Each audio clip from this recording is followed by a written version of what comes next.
தலைமை ஆசிரியர்கள் மற்றும் ஆசிரியர்களே, கல்வியாண்டு 2026-2027 வேறு பள்ளியிலிருந்து நம் பள்ளிக்கு புதிதாக சேர்ந்த ஒரு மாணவரை நம் பள்ளி யூடைஸ் பிளஸ் இணையதளத்தில் எவ்வாறு இம்போர்ட் செய்வது என்பதை பற்றி இந்த காணொளியில் நாம் காணலாம்.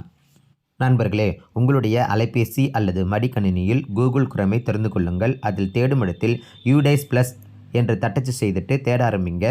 தற்போது udayspluss.gov.in அப்படின்ற ஒரு இணையதள முகவரி உங்களுக்கு காட்டப்படும். அந்த இணையதள முகவரியை அழுத்தி அந்த இணையதளத்தை தெரிந்து கொள்ளுங்கள்.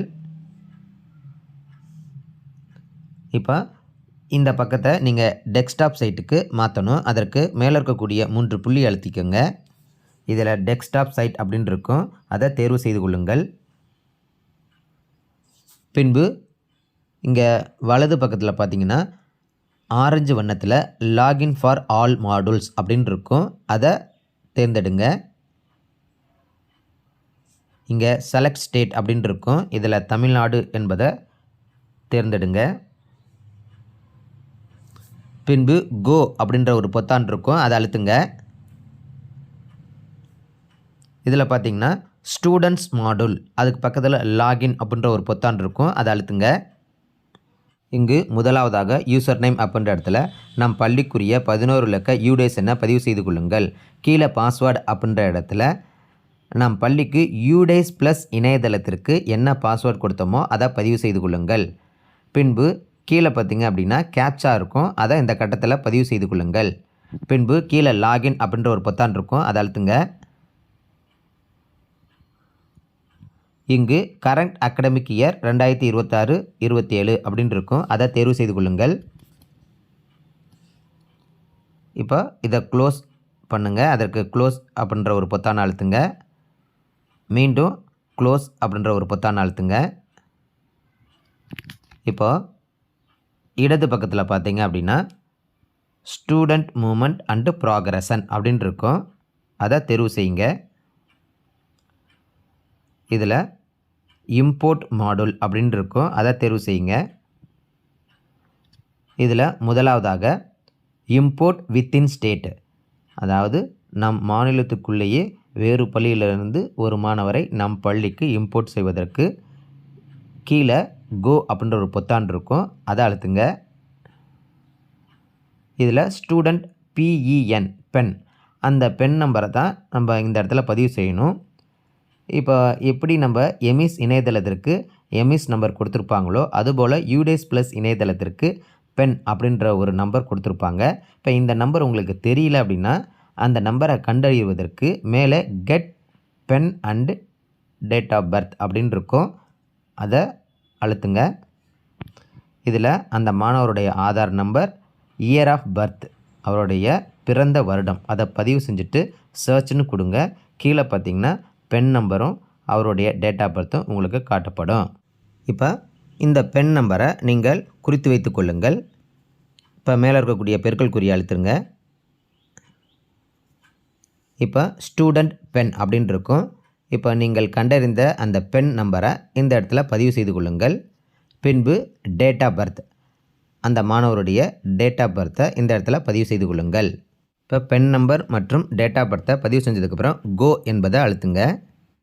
இப்போ இங்கே பார்த்தீங்கன்னா ஸ்டூடெண்ட் ஸ்டேட்டஸ் அப்படின்னு கொடுத்துட்டு drop box end session due to progression TC family regulation transfer இது போல் உங்களுக்கு கொடுக்கப்பட்டிருக்கும். இப்படி இருந்துச்சுன்னா அந்த மாணவர் ட்ராப் பாக்ஸில் இருக்கிறதுனால அந்த மாணவரை நம் பள்ளிக்கு இம்போர்ட் செய்யலாம் அப்படின்னு அர்த்தம். அதுக்கடுத்தது ஸ்டூடெண்ட்டோட பேசிக் டீட்டெயில்ஸ் கொடுக்கப்பட்டிருக்கும். இப்போ அது கீழே வந்தீங்க அப்படின்னா ப்ரீவியஸ் ஸ்கூலிங் டீட்டெயில்ஸ், அவர் சென்ற கல்வியாண்டில் என்ன வகுப்பு படித்தார், அந்த பள்ளியோடைய விவரங்கள் எல்லாமே கீழே கொடுக்கப்பட்டிருக்கும். அதுக்கு கீழே இம்போர்ட் டு 2026-27 அப்படின்னு இருக்கும். இப்போ நம்முடைய பள்ளியில் எந்த வகுப்பில் அவரை சேர்க்கலாம் அப்படின்றது இம்போர்ட் கிளாஸ் அப்படின்றது உங்களுக்கு காட்டப்படும். அந்த வகுப்பை நீங்கள் தேர்வு செய்து கொள்ளுங்கள். அதுக்கடுத்தது இம்போர்ட் செக்ஷன் அப்படின்னு இருக்கும், அதை அழுத்திட்டு நம் பள்ளியில் எந்த செக்ஷனில் அந்த மாணவரை சேர்த்தோமோ அதை நீங்கள் தேர்வு செய்து கொள்ளுங்கள்.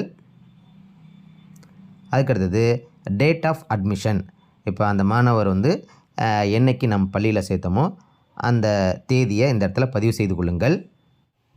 இப்போ இறுதியாக இம்போர்ட் அப்படின்னு இருக்கும், அதை அழுத்துங்க. இங்கே பார்த்தீங்கன்னா are you sure you want to import the student அப்படின்னு கொடுத்துட்டு அந்த மாணவருடைய விவரம் கொடுக்கப்பட்டிருக்கும். அது கீழே கன்ஃபார்ம் அப்படின்னு இருக்கும், அதை அழுத்துங்க. இப்போ ஸ்டூடெண்ட் சக்ஸஸ்ஃபுல்லி இம்போர்ட்டட் அப்படின்னு இருக்கும், ஓகே கொடுங்க. இப்போ அந்த மாணவரை நம் பள்ளிக்கு இம்போர்ட் பண்ணிட்டோம். இப்போ அதை பார்ப்பதற்கு ஸ்கூல் டேஷ்போர்ட் அப்படின்னு இருக்கும், அதை தேர்வு செய்து கொள்ளுங்கள். இங்கே பார்த்திங்கன்னா நம் பள்ளியில் இருக்கக்கூடிய வகுப்புகள் அனைத்தும் காட்டப்படும். இப்போ அந்த மாணவரை எந்த வகுப்புக்கு இம்போர்ட் பண்ணமோ அந்த வகுப்பை தேர்வு செய்து கொள்ளுங்கள். அது கீழே பார்த்திங்கன்னா அந்த மாணவரை எந்த பிரிவில் சேர்த்தமோ அந்த பிரிவை தேர்வு செய்து கொள்ளுங்கள். அதற்கு பிரிவுக்கு இறுதியாக பார்த்திங்க அப்படின்னா வியூ மேனேஜ் அப்படின்னு இருக்கும், அதை அழுத்துங்க. இப்போ இங்கே அந்த மாணவருடைய பெயரை வைத்து நாம் அந்த மாணவர் நம் பள்ளியில் இந்த வகுப்பில் சேர்ந்துருக்காரா அப்படின்றத நம்ம பார்க்கணும். இப்போ பார்த்திங்கன்னா இப்போ அந்த மாணவர் இங்கே சேர்ந்துருக்காரு. இந்த இடத்துல பார்த்திங்கன்னா இம்போர்ட்டட் அப்படின்னு உங்களுக்கு பச்சை வண்ணத்தில் கொடுக்கப்பட்டிருக்கும். எப்படி இருந்துச்சு அப்படின்னா அந்த மாணவர் நம் பள்ளியில் இம்போர்ட் பண்ணிட்டோம் அப்படின்னு அர்த்தம். நண்பர்களே, சில மாணவர்களை நம் பள்ளிக்கு இம்போர்ட் பண்ண முடியாது. எந்த மாணவர்களை இம்போர்ட் பண்ண முடியாது அப்படின்றத பார்க்கலாம். இப்போ அந்த மாணவருடைய பென் நம்பர் மற்றும் பிறந்த தேதியை பதிவு செஞ்சுட்டு சர்ச் கொடுக்கணும்.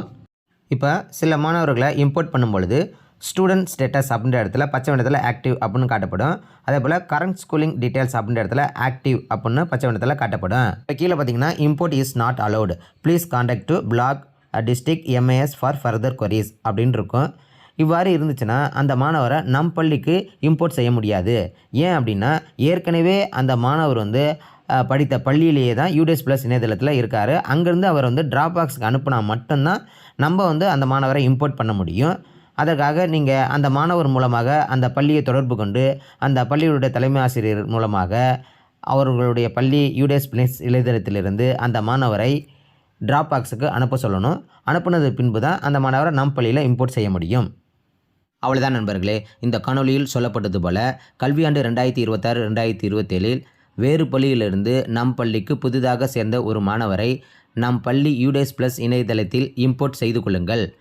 நண்பர்களே, இந்த காணொலி உங்களுக்கு பயனுள்ளதாக சேனல் லைக் பண்ணுங்கள், ஷேர் பண்ணுங்கள், கமெண்ட் பண்ணுங்கள். இது போன்ற பயனுள்ள காணொலிகளை நீங்கள் பார்க்கணும் அப்படின்னா அறிவகம் பார்ட் சேனலை சப்ஸ்கிரைப் பண்ணிக்கோங்க. பக்கத்தில் இருக்க பெல் ஐக்கனை கிளிக் பண்ணி ஆல்னு கொடுத்துக்கோங்க. அப்போ தான் நாங்கள் போகிற வீடியோட நோட்டிஃபிகேஷன் உங்களுக்கு உடனுக்குடனே வரும். அறிவகம் பார், முயற்சியே வெற்றி. வணக்கம்.